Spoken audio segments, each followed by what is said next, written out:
మరి good morning, welcome to top news 9. నా పేరు Sandhya. Rajnath action, China reaction. భారతీయులను కిడ్నాప్ చేసిన చైనా ఆర్మీ. కేంద్రంపై కాంగ్రెస్ విమర్శల దాడి. ఈజ్ ఆఫ్ డూయింగ్ ర్యాంకింగ్స్ ప్రకటన. ప్రపంచ రికార్డు సాధించిన భారత్లోని కరోనా కేసులు. ఇలాంటి టాప్ 9 నేషనల్ న్యూస్ చూద్దాం.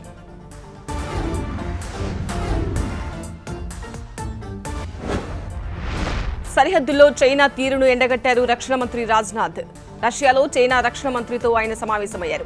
సరిహద్దు వివాదాలపై భారత్ వైఖరిని స్పష్టంగా వినిపించారు. సరిహద్దుల్లో పరిస్థితులు మరింత దిగజారకుండా చూడాలన్నారు. దేశ భద్రతపై వెనుకడిగేసేది లేదని చైనాకు స్పష్టం చేశారు రాజ్నాథ్. భారత్ చైనా రక్షణ మంత్రుల సమావేశం తర్వాత డ్రాగన్ దేశం స్పందించింది. సరిహద్దుల్లో ఉద్రిక్తతలకు బాధ్యత మొత్తం భారత్దేనని తెలిపింది. భారత్ చర్యల వల్లే ఇరు దేశాల మధ్య ఈ పరిస్థితి ఏర్పడిందని చెప్పింది. తమకు చెందిన ప్రాంతాన్ని ఒక్క అంగుళం కూడా వదులుకునేందుకు సిద్ధంగా లేమని స్పష్టం చేసింది చైనా. ఓవైపు భారత్ చైనా మధ్య ఉద్రిక్త పరిస్థితులు కొనసాగుతుంటే అరుణాచల్ ప్రదేశ్ కాంగ్రెస్ ఎమ్మెల్యే చేసిన కామెంట్స్ సంచలనంగా మారాయి. సుబన్ సిరి జిల్లాకు చెందిన 5గురిని చైనా ఆర్మీ కిడ్నాప్ చేసిందన్నారు ఎమ్మెల్యే నినాంగ్ ఎరింగ్. కిడ్నాప్ చేసిన 5గురి వివరాలను ట్వీట్ చేశారు నినాంగ్. కేంద్రంపై కాంగ్రెస్ నేతల విమర్శల యుద్ధం కొనసాగుతోంది. జీడీపీ పతనం తర్వాత విమర్శల దాడిని మరింత పెంచారు రాహుల్ గాంధీ. ఇటు జీడీపీపై విమర్శలు గుప్పిస్తూనే కరోనా విషయంలో కేంద్రాన్ని తప్పుబట్టారు చిదంబరం. ప్రపంచంలో ఇండియా మాత్రమే లాక్డౌన్ ప్రయోజనాలు పొందని దేశంగా కనిపిస్తోందన్నారు. ఈజ్ ఆఫ్ డూయింగ్ ర్యాంకింగ్లు ప్రకటించింది కేంద్రం. కేంద్ర మంత్రి నిర్మలా సీతారామన్ వివరాలు వెల్లడించారు. ఏపీ ఫస్ట్ ప్లేస్లో నిలవగా ఉత్తరప్రదేశ్ 2వ స్థానంలో నిలిచింది. 2019 మార్చి 31 వరకు రాష్ట్రాలు అమలు చేసిన సంస్కరణలను పరిగణలోకి తీసుకుని ఈ ర్యాంకులు విడుదల చేసింది కేంద్రం. కయ్యాలమారి పాక్ మరోసారి కాల్పుల ఉల్లంఘనకు పాల్పడింది. జమ్మూ కాశ్మీర్ పూంచ్ జిల్లాలోని షాపూర్, కిర్నీ, దేగ్వార్ ప్రాంతాల్లో పాక్ సైనికులు మోటార్లతో విరుచుకుపడ్డారు. కానీ భారత సైన్యం ధీటుగా స్పందించడంతో తోకముడిచారు పాక్ సైనికులు. గత కొన్ని రోజులుగా పాక్ కాల్పులకు తెగబడుతూనే ఉంది. దేశంలో కరోనా కేసులు రికార్డులు సృష్టిస్తూనే ఉన్నాయి. కేవలం ఒక్క రోజులోనే 86,432 కేసులు నమోదయ్యాయి. మొత్తం కేసుల సంఖ్య 40,23,000 దాటింది. ఒక్క రోజులో ఇంత భారీగా కేసులు నమోదవడం భారత్లోనే కాదు, ప్రపంచంలోనే ఇదే తొలిసారి. ఛత్తీస్గఢ్ రాయ్పూర్ సమీపంలో ఘోర రోడ్డు ప్రమాదం జరిగింది. బస్సు, ట్రక్కు ఢీకొనడంతో 7గురు కూలీలు మరణించారు. మరో 7గురు తీవ్రంగా గాయపడ్డారు. ఇటు హిమాచల్ ప్రదేశ్లో ఓ కారు లోయలోకి పడిపోయింది. ఈ ఘటనలో 4 యువకులు మరణించారు.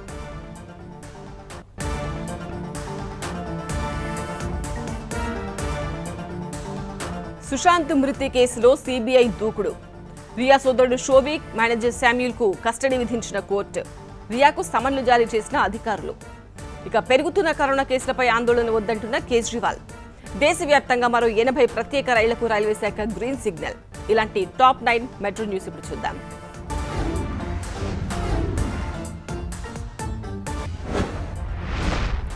సుశాంత్ మృతి కేసులో సీబీఐ దూకుడు పెంచింది. ఓవైపు డ్రగ్స్ యాంగిల్లో నార్కోటిక్ కంట్రోల్ బ్యూరో విచారణ చేస్తుండగా మరోవైపు సీబీఐ కీలక వ్యక్తులను ప్రశ్నించింది. సుశాంత్ సోదరి మీటూ సింగ్ ను డిఆర్డీఓ గెస్ట్ హౌస్ లో ప్రశ్నించారు. డ్రగ్స్ కేసుకు సంబంధించి రియా చక్రవర్తికి సమన్లు జారీ చేశారు అధికారులు. ఇటు డ్రగ్స్ కేసులో అరెస్ట్ అయిన రియా సోదరుడు షోవిక్, సుశాంత్ మేనేజర్ శామ్యూల్ కు ఈ నెల 9 వరకు ఎన్సీబీ కస్టడీ విధించింది కోర్టు. 4 రోజుల పాటు డ్రగ్స్ కోణంలో లోతుగా విచారిస్తున్నారు అధికారులు. సుశాంత్ కు డ్రగ్స్ ఇవ్వడంతో పాటు డ్రగ్స్ సరఫరా ఆరోపణలతో షోవిక్ ను అరెస్ట్ చేశారు. కొద్ది రోజులుగా ఢిల్లీలో కరోనా కేసులు పెరుగుతున్నాయి. కానీ పరిస్థితి అదుపులోనే ఉందని సీఎం కేజ్రీవాల్ ప్రకటించారు. కరోనాపై వర్చువల్ కాన్ఫరెన్స్ నిర్వహించారు. ఎవరూ కంగారు పడాల్సిన పని లేదన్నారు. ప్రభుత్వం టెస్టుల సంఖ్య పెంచిందని, అందుకే కేసులు ఎక్కువగా నమోదవుతున్నాయని చెప్పారు కేజ్రీవాల్. కరోనా నిర్ధారణ పరీక్షలపై ఐసీఎంఆర్ కొత్త మార్గదర్శకాలు జారీ చేసింది. పరీక్షల కోసం ముందుకు వచ్చిన ప్రతి ఒక్కరికి టెస్టులు చేయాల్సిందేనని తెలిపింది. రాష్ట్రాలు ఈ మార్గదర్శకాలను సవరించుకోవచ్చని స్పష్టం చేసింది. విదేశాలకు, ఇతర రాష్ట్రాలకు వెళ్లే వారికి తప్పనిసరిగా టెస్టులు నిర్వహించాలని సూచించింది ఐసీఎంఆర్. ఒడిశాలో త్వరలోనే బీజేపీ ప్రభుత్వం ఏర్పడుతుందన్నారు ఆ పార్టీ జాతీయ అధ్యక్షుడు జేపీ నడ్డా. వీడియో కాన్ఫరెన్స్ ద్వారా ఒడిశా రాష్ట్ర కార్యనిర్వాహక సమావేశంలో ఆయన ప్రసంగించారు. 2014 విధానసభలో బీజేపీకి 18% ఓట్లు వచ్చాయని, 2019కి 32% పెరిగాయని గుర్తు చేశారు నడ్డా. 7 నుంచి హైదరాబాద్లో మెట్రో సర్వీసులు అందుబాటులోకి వస్తాయి. 3 ఫేజుల్లో వీటిని ప్రారంభిస్తున్నారు. మెట్రో పునః ప్రారంభానికి సంబంధించిన ఏర్పాట్లను పరిశీలించారు Hyderabad metro rail MD NVS Reddy.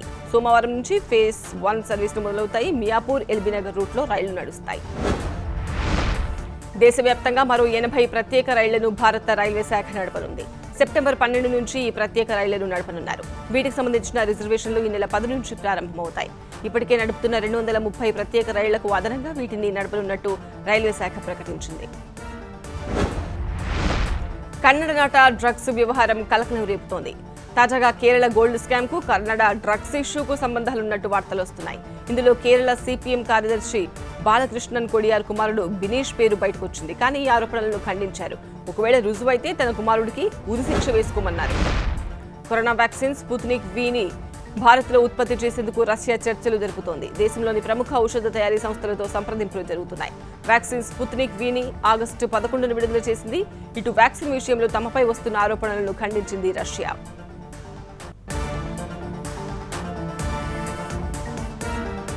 AP number 1, Telangana number 3.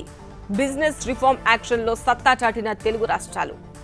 మాజీ సీఎం చంద్రబాబుకు తప్పిన పెను ప్రమాదం. విశాఖ శిరోముండను కేసులో నూతన్ నాయుడు చుట్టూ బిగుస్తున్న ఉచ్చు. పెట్రోల్ బంకుల్లో జరుగుతున్న గప్ చిప్ మోసాలకు చెక్ పెట్టిన పోలీసులు. ఇలాంటి టాప్ 9 రీజనల్ న్యూస్ ఇప్పుడు చూద్దాం.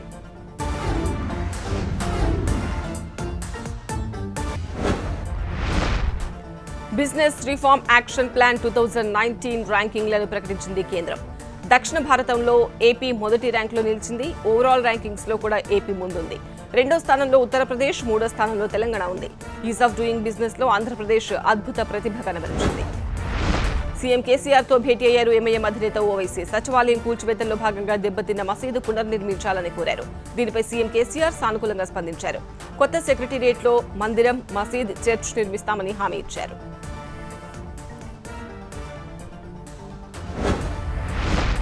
రెండేళ్లకు జమిలి ఎన్నికలు వస్తే వైసీపీ పని అయిపోతుందని కామెంట్ చేశారు టీడీపీ అధినేత చంద్రబాబు. అలాగని పోతూ రాష్ట్రాన్ని విధ్వంసం చేయడం కరెక్ట్ కాదని వ్యాఖ్యానించారు. అందుకే ప్రభుత్వాన్ని రద్దు చేసి ప్రజాభిప్రాయాన్ని కోరాలని డిమాండ్ చేశానన్నారు.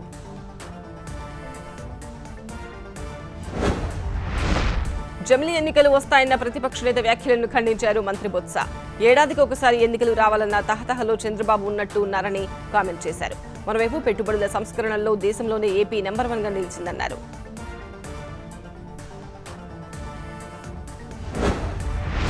టీడీపీ అధినేత చంద్రబాబు నాయుడుకి త్రుటిలో ప్రమాదం తప్పింది. ఆయన కాన్వాయ్కి ఆవు అడ్డు రావడంతో కాన్వాయ్లోని వాహనం సడన్ బ్రేక్ వేయాల్సి వచ్చింది.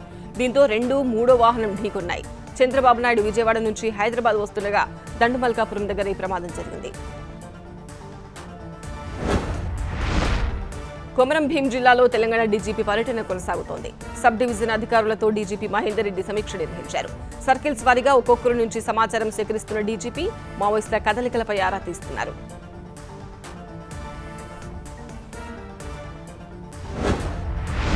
బీజేపీ రాష్ట్ర గిరిజన మోర్చా అధ్యక్షుడు హుసేన్ నాయక్ కరోనా రోగుల పట్ల మానవత్వాన్ని ప్రదర్శించారు. వారి యోగక్షేమాలను తెలుసుకుని ధైర్యం నింపారు. మహబూబాబాద్ జిల్లా గూడూరు ఆసుపత్రికి చేరుకుని రోగుల బాగోలు తెలుసుకున్నారు. కరోనా రోగులను చూసి భయపడొద్దని, వారికి చేయూతనివ్వాలన్నారు. డ్యూటీలు లేక ఆకలితో అలమటిస్తున్న ఉపాధ్యాయులను ఆదుకునేందుకు ప్రతి ఒక్కరూ ముందుకు రావాలని స్వచ్ఛంద సంస్థలు పిలుపునిచ్చాయి. సిద్దిపేట, హుస్నాబాద్ పట్టణంలో ఉపాధి కోల్పోయిన ఉపాధ్యాయులకు నిత్యావసర సరుకులు, మాస్కులు పంపిణీ చేశారు. రైస్ బ్యాగ్ ఛాలెంజ్లో భాగంగా ఈ కార్యక్రమం చేపట్టారు. వర్షాకాల సమావేశానికి సిద్ధమవుతోంది తెలంగాణ అసెంబ్లీ. రేపటి నుంచి అసెంబ్లీ సమావేశాలు ప్రారంభం కానున్న నేపథ్యంలో సభ్యులందరికీ కరోనా టెస్టులు నిర్వహిస్తున్నారు. కరోనా నెగిటివ్ వస్తేనే ఎంట్రీ ఉంటుందని స్పీకర్ ఆదేశాలతో అసెంబ్లీ ప్రాంగణంలో ఎమ్మెల్యేలు, ఉద్యోగులకు కరోనా టెస్టులు చేశారు.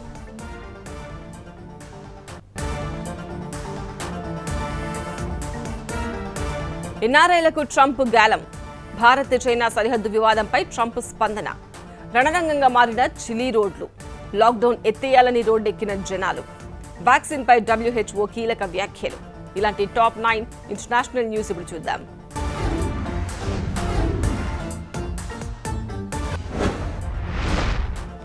అమెరికాలో ఉన్న భారతీయుల ఓట్లు తననివే అంటున్నారు అగ్రరాజ్య అధ్యక్షుడు డొనాల్డ్ ట్రంప్. మోదీ తనకు మంచి మిత్రుడన్నారు. భారతీయుల సెటిల్మెంట్లు బాగా నచ్చుతాయన్న ట్రంప్ తమ పిల్లలు భారత్ గురించి తరచుగా ఆలోచిస్తారని చెప్పారు. భారత్ నుంచి తమకు సహకారం లభిస్తుందని ఆశించారు ట్రంప్. ఇటు భారత్ చైనా సరిహద్దు వివాదంపై డొనాల్డ్ ట్రంప్ స్పందించారు. ఇరు దేశాల మధ్య పరిస్థితులు అత్యంత దారుణంగా తయారయ్యాయన్నారు. ఈ విషయంలో చైనా అత్యంత దూకుడుగా వ్యవహరిస్తోందన్న ట్రంప్ ఉభయ దేశాల మధ్య కలగజేసుకుని సాయం చేయడానికి తాను సిద్ధంగా ఉన్నానని చెప్పుకొచ్చారు. చిలీ రణరంగంగా మారింది. ప్లాజా ఇటాలియా ప్రాంతంలో వందల మంది ఆందోళనకు దిగారు. ప్రభుత్వానికి వ్యతిరేకంగా నినాదాలు చేశారు. పరిస్థితి ఉద్రిక్తంగా మారడంతో పోలీసులు వాటర్ కెనాన్స్ వాడి నిరసనకారులను చెదరగొట్టారు. ఓ వ్యక్తిని అదుపులోకి తీసుకున్నారు.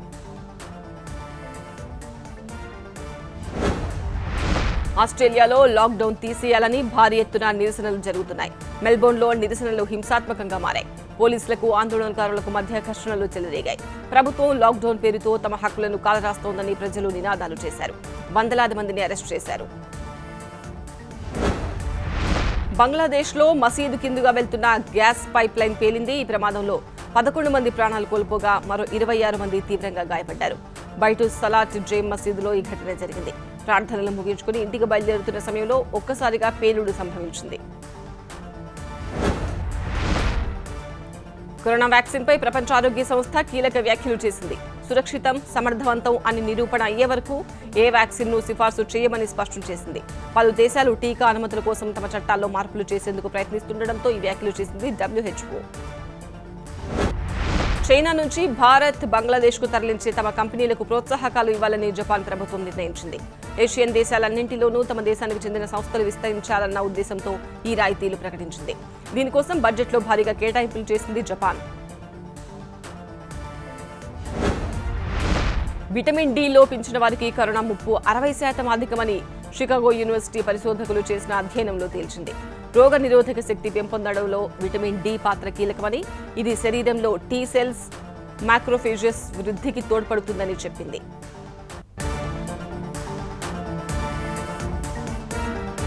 మూడు 3000 అడుగులో ఎత్తులో కనిపించిన ఆ ఆకారం ఏంటి? జపాన్ బోటు ప్రమాదంలో మరొకరిని కాపాడిన రెస్క్యూ టీం, చైనా వాసుల్ని కాపాడి ఉదారత చాటుకున్న భారత ఆర్మీ, కర్ణాటకలో కుక్కకు సీమంతం చేశారు. ఇలాంటి టాప్ 9 వైరల్ న్యూస్ ఇప్పుడు చూద్దాం.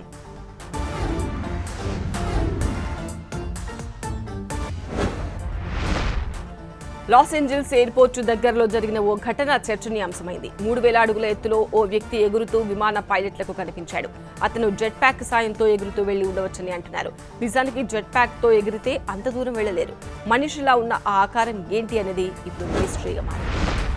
2 రోజుల క్రితం జపాన్ నుంచి 5800 ఆవులతో వెళ్తున్న ఓ ఓడ మునిగిపోయింది. కానీ అందులో ఉన్న మనుషుల కోసం రెస్క్యూ ఆపరేషన్ కొనసాగుతోంది. తాజాగా ఓ వ్యక్తిని గుర్తించారు. లైఫ్ జాకెట్తో సముద్రంపై తేలియాడుతున్న వ్యక్తిని రక్షించారు కోస్ట్ గార్డ్ అధికారులు.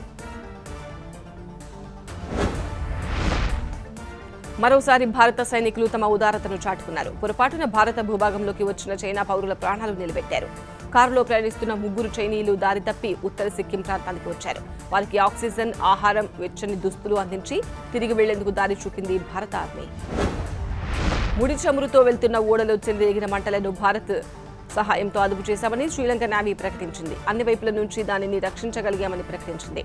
2,70,000 మెట్రిక్ టన్నుల ముడి చమురుతో కువైట్ నుంచి భారత్కు బయలుదేరిన ఈ నౌక గురువారం అగ్ని ప్రమాదానికి గురైంది. కర్ణాటక విజయపురలో అరుదైన ఘటన చోటు చేసుకుంది. పెంపుడు శనకానికి సీమంతం చేసింది ఓ కుటుంబం. సోలాపూర్ రోడ్డులో నివాసం ఉండే ప్రకాష్ పెంచుకుంటున్న కుక్క ఇటీవల గర్భం దాల్చింది. కుటుంబ సభ్యులంతా కుక్కకు ఘనంగా సీమంతం చేశారు. ఇరుగు పొరుగు వారిని ఆహ్వానించారు. ఉత్తరప్రదేశ్ మధురను వరదలు ముంచెత్తాయి. భారీ వర్షాలకు ఎగువ ప్రాంతం నుంచి వరద నీరు పోటెత్తింది. రోడ్లన్నీ కాలువలను తలపించాయి. కార్లు, రిక్షాలు, ఇతర వాహనాలు సైతం కొట్టుకుపోయాయి. షాపుల్లోకి వరద నీరు రావడంతో వ్యాపారులు ఇబ్బందులు పడ్డారు.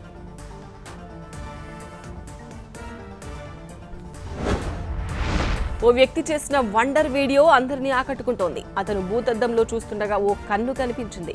అందులో కంటిపాప ఒక్కసారిగా కదులుతూ మనిషి ఆకారంలో మారిపోయింది. గ్రాఫిక్స్ మాయాజాలంతో అతను ఇదంతా క్రియేట్ చేశాడు. నెటిజన్లు ఈ వీడియోకు లైకుల వర్షం కురిపిస్తున్నారు. ప్రతి ఏడాది ఘనంగా జరిగే ఓనం వేడుకలను కరోనా కారణంగా ఇళ్లకే పరిమితం చేస్తున్నారు కేరళ ప్రజలు. ఇటు ఓనం తర్వాత జరిగే పులికలి డాన్స్ ను సైతం డిజిటల్ పద్ధతిలోనే జరుపుకున్నారు. కళాకారులు పులి వేషాలు వేసుకుని ఇళ్లలోనే డాన్సులు చేశారు.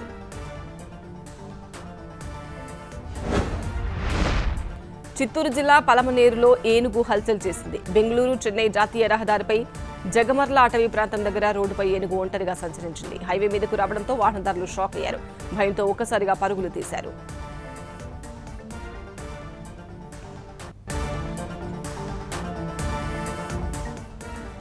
బాలీవుడ్ లో మరో విషాదం చోటు చేసుకుంది. అక్కినేని కోడలు మరో సొంత బిజినెస్ షురూ చేశారు. ఇటు మరో యథార్థ గాథను తెరకెక్కిస్తున్నారు డైరెక్టర్ వర్మ. ఇటువంటి టాప్ 9 ఫిలిం న్యూస్ ఇప్పుడు చూద్దాం.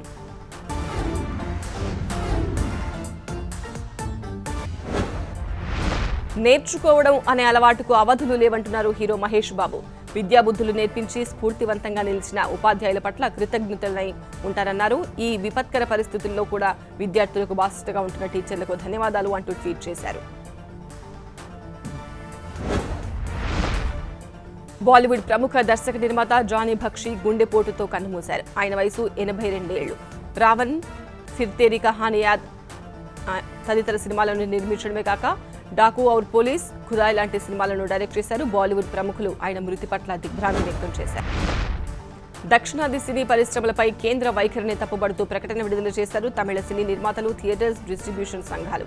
సినిమా షూటింగ్లకు అనుమతి ఇచ్చిన కేంద్రం థియేటర్ల విషయంలో వివక్ష చూపుతోందని ఈ నెల 8వ తేదీ ఏర్పాటు చేస్తున్న సమావేశానికి తమకు పిలుపు రాలేదని ఆరోపించారు నిర్మాత టి రాజేందర్. గత ఏడాది సంచలనం రేపిన దిశ గ్యాంగ్ రేపు ఘటనను తెరకెక్కించబోతున్నారు డైరెక్టర్ వర్మ. నట్టి కరుణ సమర్పణలో అనురాగ్ కన్సర్లా నిర్మిస్తున్న దిశ ఎన్కౌంటర్ అనే ఈ మూవీకి సంబంధించి అనౌన్స్మెంట్ పోస్టర్ రిలీజ్ చేశారు. ఘటన జరిగిన నవంబర్ 26వ తేదీనే సినిమాను విడుదల చేస్తున్నట్టు ప్రకటించారు. అక్షయ్ కుమార్ హీరోగా నటిస్తున్న spy thriller bell bottom first glimpse release అయ్యాయి. స్కాట్లాండ్లోని గ్లాస్గో సిటీలో ఇప్పుడు షూటింగ్ జరుపుకుంటోంది బెల్ బాటమ్ మూవీ. వాణి కపూర్, లారా దత్తా ఇందులో ఫీమేల్ లీడ్ రోల్స్ చేస్తున్నారు. వచ్చే ఏడాది ఏప్రిల్ 2న రిలీజ్ కాబోతోంది బెల్ బాటమ్. నేడే ఐపీఎల్ షెడ్యూల్. ప్రాక్టీస్లో బిజీగా ఉన్న ఐపీఎల్ జట్లు. రాహుల్ పై నమ్మకం ఉందంటున్న కుంబ్లే. వైరల్ అవుతున్న కెవిన్ సింగ్లేర్ పల్టీల వీడియో. ఇలాంటి టాప్ 9 స్పోర్ట్స్ న్యూస్ ఇప్పుడు చూద్దాం.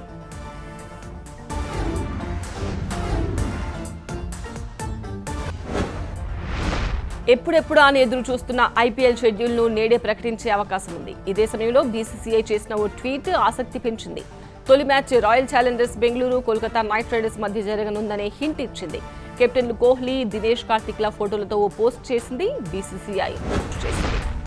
కరోనా కారణంగా ప్రాక్టీస్ కు దూరమైన చెన్నై జట్టు అందరికీ నెగిటివ్ రావడంతో మళ్లీ మొదలుపెట్టింది. జట్టు సభ్యులు క్వారంటైన్ రూమ్స్ నుంచి బయటకొచ్చి ఫుల్ గా ఎంజాయ్ చేశారు. అటు ప్రాక్టీస్ చేస్తూనే ఇటు విందులు, వినోదాల్లో పాల్గొంటున్నారు. దానికి సంబంధించిన ఫోటోలు వైరల్ అవుతున్నాయి. ఆస్ట్రేలియన్ బ్యాట్స్మన్ ఆరోన్ ఫించ్ అరుదైన రికార్డు సాధించారు. టీ20లో కోహ్లీ తర్వాత అత్యంత వేగంగా 2000 పరుగుల మైలురాయి అందుకున్న రెండో క్రికెటర్గా ఘనత సాధించారు. ఇంగ్లాండ్తో జరిగిన తొలి టీ20లో ఈ రికార్డు సాధించారు ఫించ్. ఈ మ్యాచ్లో ఫించ్ 46 పరుగులు చేశారు. కరోనాతో ఆర్థిక వ్యవస్థలు కుదేలైనా బీసీసీఐ మాత్రం భారీగానే చెల్లింపులు చేసింది. జూలైలో అనుబంధ క్రికెట్ సంఘాలు, క్లయింట్లు ఆదాయ, జీఎస్టీల కింద మొత్తం 46,89,00,000 చెల్లించింది. గత నెల చెల్లింపుల్లో హిమాచల్ ప్రదేశ్ క్రికెట్ సంఘం అత్యధికంగా 16 కోట్లు అందుకుంది. కింగ్స్ 11 పంజాబ్ను సమర్థవంతంగా నడిపే శక్తి కెప్టెన్ కేఎల్ రాహుల్కు ఉందన్నారు ఆ జట్టు హెడ్ కోచ్ అనిల్ కుంబ్లే. 2019లో పంజాబ్ జట్టును నడిపించిన అశ్విన్ను ఈసారి ఢిల్లీ క్యాపిటల్స్ యాజమాన్యం ఎగరేసుకుపోయింది. అనూహ్యంగా రాహుల్ కెప్టెన్ అయ్యారు. అతని కెప్టెన్సీపై నమ్మకం ఉందన్నారు కుంబ్లే. క్వారంటైన్ కష్టాలను వివరించారు కింగ్స్ 11 పంజాబ్ జట్టు పేసర్ షమి. 6 రోజుల స్వీయ నిర్బంధం ఎంతో కష్టంగా గడిచిందన్నారు. దానికంటే స్వదేశంలో 4 నెలల లాక్డౌన్ నయమన్నారు. స్వదేశంలో ఇంటి దగ్గర శిక్షణకు అవసరమైన సదుపాయాలు ఉన్నాయని వివరించారు షమి. ప్రముఖ క్రికెట్ యాంకర్ సంజయ్ ముంజేకర్ కు బీసీసీఐ షాక్ ఇచ్చింది. ఈసారి ఐపీఎల్ కోసం 7 సభ్యులతో కూడిన కామెంటరీ ప్యానెల్లో ఆయన లేరు. బీసీసీఐ లిస్టులో ముంజేకర్ కు చోటు దక్కలేదు. సెప్టెంబర్ 19 నుంచి దుబాయ్, అబుదాబి, షార్జా వేదికల్లో ఐపీఎల్ జరగనుంది.